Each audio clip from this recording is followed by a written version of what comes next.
नमस्कार। एक शब्द है जो आजकल हर जगह सुनाई और दिखाई देता है, चाहे न्यूज़ हो या सोशल मीडिया। क्लाइमेट चेंज, जलवायु परिवर्तन। पर असल में ये है क्या? इसका मतलब क्या है? चलिए आज इसी गुत्थी को जरा आसान भाषा में सुलझाते हैं।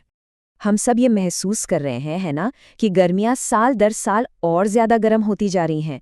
आए दिन खबरें आती हैं कि गर्मी ने सारे रिकॉर्ड तोड़ दिए। और फिर इसका दूसरा पहलू देखिए, एक तरफ सूखा और गर्मी, तो दूसरी तरफ कुछ इलाकों में अचानक से इतनी भयानक बाढ़ आ जाती है कि सब कुछ तबाह हो जाता है। बेमौसम बरसात। तो सवाल ये उठता है कि क्या ये सब बस यूं ही हो रहा है, मौसम का एक नॉर्मल उतार चढ़ाव? दुनिया भर के वैज्ञानिक ऐसा नहीं मानते। उनका कहना है कि ये अलग अलग घटनाएं नहीं हैं, बल्कि ये सब एक बहुत बड़े बदलाव की तरफ इशारा कर रही हैं। तो इस पूरी कहानी को समझने के लिए हम इसे 5 हिस्सों में देखेंगे। सबसे पहले कि ये क्लाइमेट चेंज आखिर है क्या, फिर हमारी पृथ्वी लगातार गर्म क्यों हो रही है, इसका हमारी जिंदगी पर क्या असर पड़ रहा है, और सबसे जरूरी बात, इसके समाधान क्या है और इसमें हम सबकी क्या भूमिका है। तो चलिए पहले और सबसे बुनियादी सवाल से शुरू करते हैं कि क्लाइमेट चेंज कहते किसे हैं। देखिए, बहुत आसान शब्दों में कहें तो क्लाइमेट चेंज का मतलब है पृथ्वी के औसत मौसम में लंबे समय तक होने वाला बदलाव। ये एक बहुत धीमी प्रक्रिया है जो कुदरती तौर पर भी होती रहती है, लेकिन पिछले 100-150 सालों में इंसानी गतिविधियों ने, जैसे हमारी फैक्ट्रियों और गाड़ियों ने, इस बदलाव की रफ्तार को इतना तेज कर दिया है कि अब ये खतरनाक होता जा रहा है। ठीक है, तो ये तो समझ आ गया कि बदलाव बहुत तेजी से हो रहा है, पर असल सवाल ये है कि हमारी पृथ्वी गर्म हो ही क्यों रही है? इसके पीछे का विज्ञान क्या है?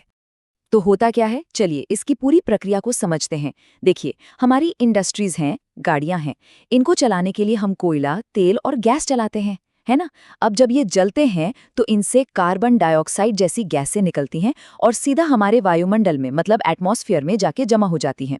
और पता है ये गैसें क्या करती हैं? ये एक, कह सकते हैं, एक अदृश्य कंबल की तरह काम करती हैं, जो सूरज की गर्मी को धरती तक आने तो देती हैं, लेकिन उसे वापस अंतरिक्ष में जाने नहीं देती, उसे यहीं रोक लेती हैं।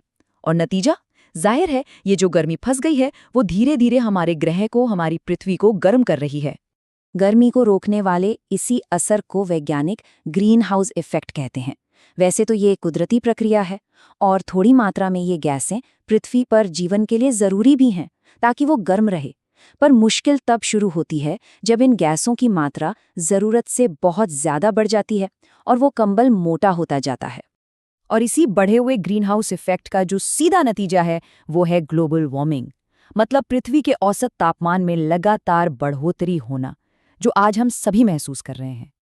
तो अब ये सवाल मन में आता है कि भाई, तापमान में 1-2 डिग्री के बदलाव से आखिर फर्क ही क्या पड़ता है? सुनने में तो बहुत कम लगता है, लेकिन असल में इसके जो नतीजे हैं वो बहुत बड़े और गहरे हैं। इसका सबसे साफ असर तो पृथ्वी के ध्रुवों पर, यानी पोल्स पर दिख रहा है, जहां सदियों से जमी हुई बर्फ की विशाल चादरें और ग्लेशियर अब बहुत तेजी से पिघल रहे हैं। और ये तस्वीरें वाकई में चौंकाने वाली हैं। जरा सोचिए, जब इतनी सारी बर्फ पिघलेगी तो वो सारा पानी जाएगा कहाँ? सीधा समुद्र में। और इसी वजह से दुनिया भर में समुद्र का जलस्तर लगातार बढ़ रहा है। इससे उन करोड़ों लोगों के लिए खतरा बढ़ गया है जो तटीय शहरों में रहते हैं। लेकिन इसका असर सिर्फ समुद्र के किनारों तक ही नहीं है। मौसम का पूरा मिजाज ही बदल रहा है। कहीं बेहिसाब बारिश हो रही है तो कहीं सालों साल सूखा पड़ रहा है। और इसका सीधा असर हमारी खेती किसानी पर पड़ रहा है। दुनिया भर में खाना उगाना एक बड़ी चुनौती बनता जा रहा है। तो क्या इसका मतलब ये है कि अब कुछ नहीं हो सकता, सब कुछ खत्म हो गया? जी नहीं, बिल्कुल नहीं। अब बात करते हैं समाधान की, क्योंकि इस चुनौती से निपटने के लिए हमारे पास तकनीक भी है और एक्शन प्लान भी। सबसे ऊंचे लेवल पर देखें तो दुनिया के बहुत सारे देश एक साथ आए हैं। उन्होंने पेरिस समझौते पर दस्तखत किए। ये एक ऐतिहासिक अंतर्राष्ट्रीय संधि है जिसमें सभी देशों ने मिलकर ग्रीन हाउस गैसों के उत्सर्जन को कम करने का वादा किया है। और इस वादे को निभाने का सबसे बड़ा तरीका है ऊर्जा के स्रोतों को बदलना। मतलब हमें कोयले और पेट्रोल डीजल जैसे जीवाश्म ईंधन को छोड़कर सौर ऊर्जा और पवन ऊर्जा जैसे साफ सुथरी विकल्पों को अपनाना होगा, जो हमारे पर्यावरण को कोई नुकसान नहीं पहुंचाते। लेकिन ये लड़ाई सिर्फ सरकारें या बड़ी कंपनियां अकेले नहीं लड़ सकती। इसमें हम सभी की, हर एक इंसान की बहुत बड़ी भूमिका है। घर पर बिजली बचाना, पब्लिक ट्रांसपोर्ट का इस्तेमाल करना, प्लास्टिक का इस्तेमाल कम से कम करना और हो सके तो पेड़ लगाना। ये छोटे छोटे कदम मिलकर एक बहुत बड़ा फर्क ला सकते हैं। और आखिर में हमें ये समझना होगा कि ये हम सबकी एक साझा जिम्मेदारी है। चुनौती बहुत बड़ी है, हमारे सामने है, लेकिन अच्छी बात यह है कि उम्मीद भी यही है। ये समझना बहुत जरूरी है कि क्लाइमेट चेंज अब भविष्य का कोई खतरा नहीं है जिसे हम बाद में देख लेंगे। नहीं, ये आज की सच्चाई है। वैज्ञानिक हमें साफ साफ चेतावनी दे रहे हैं कि अगर हमने मिलकर सही कदम नहीं उठाए तो मौसम के ऐसे भयानक रूप हमें और भी ज्यादा देखने को मिलेंगे। लेकिन अच्छी खबर यह है कि अब दुनिया जाग रही है। लोगों में जागरूकता तेजी से बढ़ रही है।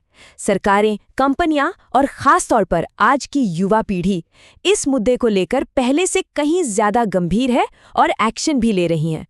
और जैसा कि कहा जाता है कि इसे हल करना मुश्किल जरूर है पर नामुमकिन नहीं।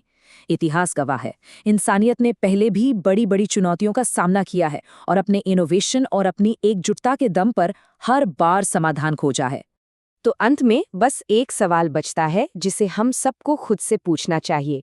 क्या इस ग्रह को, हमारे घर को बचाना हमारी सबसे बड़ी और सबसे जरूरी साझा जिम्मेदारी नहीं है?